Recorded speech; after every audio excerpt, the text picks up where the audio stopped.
perjuangan mempertahankan kemerdekaan. Halo teman-teman, salam Neobi. Ada 3 hal yang perlu kita ingat tentang perjuangan mempertahankan kemerdekaan Indonesia. Teman-teman, tahu tidak?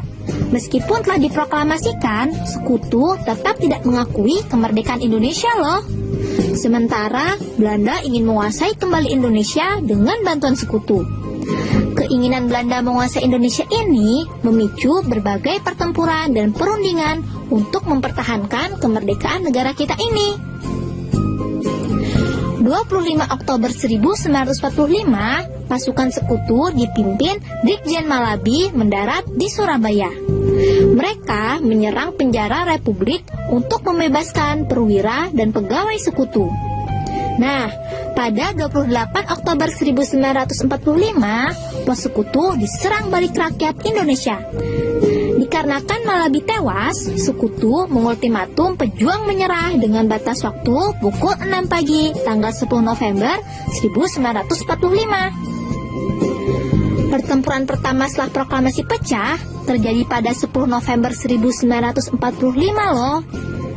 Tanggal itu kemudian dikenal sebagai Hari Pahlawan. Sekutu mengerahkan hingga 15.000 tentara. Meski jumlahnya tidak imbang, namun semangat pejuang ternyata dapat mengalahkan sekutu. Bung Tomo memimpin langsung perjuangan rakyat Surabaya. Tidak hanya di Surabaya, sekutu juga merambah ke daerah lainnya juga loh, seperti Bandung, Ambarawa, hingga Medan. Oktober 1945, sekutu memasuki kota Bandung dan mengeluarkan ultimatum agar pejuang dan rakyat meninggalkan Bandung. Setelah ultimatum pertama tidak dihiraukan, sekutu mengeluarkan ultimatum kedua pada tanggal 23 Maret 1946. Pemerintah Republik Indonesia meminta pejuang dan rakyat mematuhi ultimatum sekutu. Namun, pejuang dan rakyat tidak rela menyerahkan Bandung untuk dikuasai Belanda secara utuh. Mereka pun membakar kota Bandung bagian selatan. Peristiwa ini dikenal dengan sebutan Bandung Lautan Api.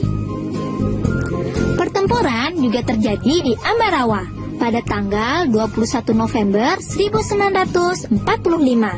Diawali oleh tindakan sekutu yang sewenang-wenang mengakibatkan timbulnya bentrokan senjata hingga menjadi pertempuran besar.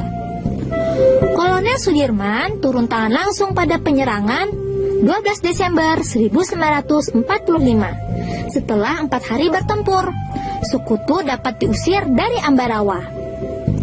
Sekutu datang ke Medan pada tanggal 9 Oktober 1945 dipimpin Westerling. Para pemuda Sumatera Utara segera membentuk Tentara Keamanan Rakyat (TKR). Pada 13 Oktober 1945, pertempuran TKR dengan sekutu pecah dan dikenal dengan nama pertempuran Medan Area. Inilah awal perjuangan bersenjata bagi rakyat Medan. Hal yang harus kita ingat selanjutnya adalah agresi dan perjanjian. Pidato Ratu Wilhelmina yang menyatakan bahwa Indonesia akan menjadi negara persemakmuran Commonwealth membuat Belanda kembali ingin menguasai Indonesia. Belanda mengirim ultimatum, namun Republik Indonesia menolaknya. Tanggal 21 Juli 1947, Belanda serentak menyerang daerah-daerah Indonesia. Penyerangan Belanda ini dikenal sebagai agresi militer Belanda I. Pejuang Indonesia tidak dapat melawan kekuatan pasukan dan persenjataan Belanda. Akhirnya, TNI menggunakan taktik gerilya untuk melawan Belanda. Australia dan India mengecam agresi militer Belanda sehingga wakil mereka di PBB mendesak masalah Indonesia dibahas di Dewan Keamanan. PBB pun memerintahkan gencatan senjata bagi Belanda dan Indonesia. Agresi militer Belanda I ini pun resmi berakhir pada 4 Agustus 1947. Atas saran peran Komisi Tiga Negara, yaitu Australia, Belgia, dan Amerika Serikat, Belanda dan Indonesia berunding di atas kapal USSR Renville milik AL Amerika Serikat. Hasil perundingan ditandatangani pada 17 Januari 1948. Pada perundingan Renville, delegasi Indonesia dipimpin oleh Mr. Amir Syarifuddin, sementara delegasi Belanda dipimpin oleh Raden Abdul Qadir Wijatmoko, seorang Indonesia yang memihak Belanda. Isi perjanjian Renville ada 2 butir, yaitu 1. Belanda hanya mengakui wilayah Indonesia atas Jawa Tengah, Yogyakarta, sebagian kecil Jawa Barat, Jawa Timur, dan Sumatera. 2.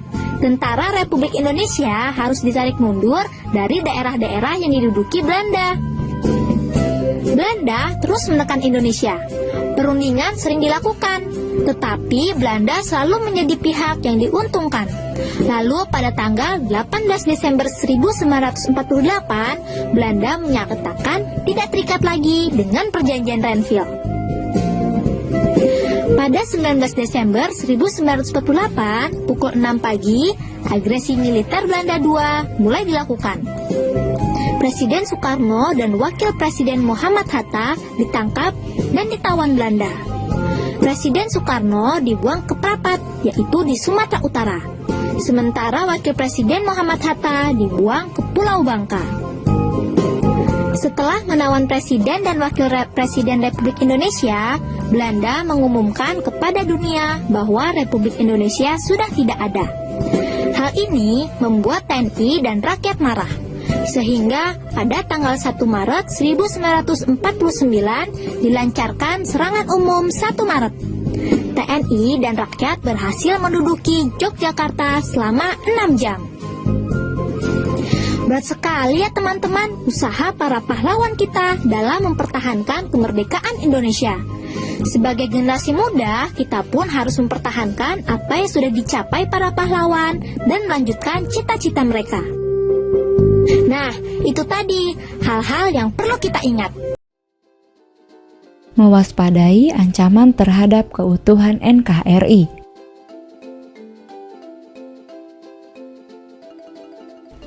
Apa itu ancaman?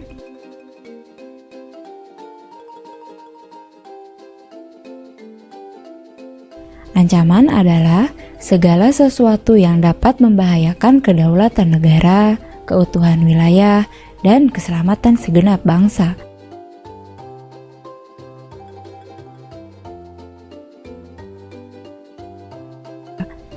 Berasal dari manakah ancaman itu?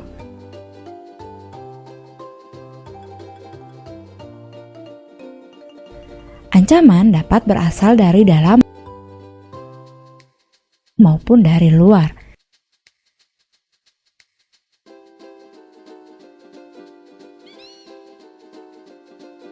Ancaman juga dapat berupa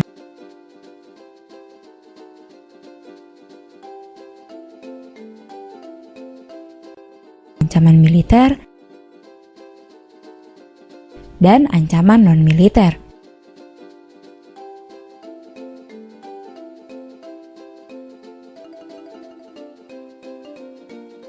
Yang termasuk ancaman militer diantaranya: yang pertama, agresi atau invasi. Yang kedua, pelanggaran wilayah. Yang ketiga, pemberontakan bersenjata. Yang keempat, sabotase. Yang kelima, spionase. Yang keenam, aksi teror bersenjata. Dan yang ketujuh, ancaman keamanan laut dan udara.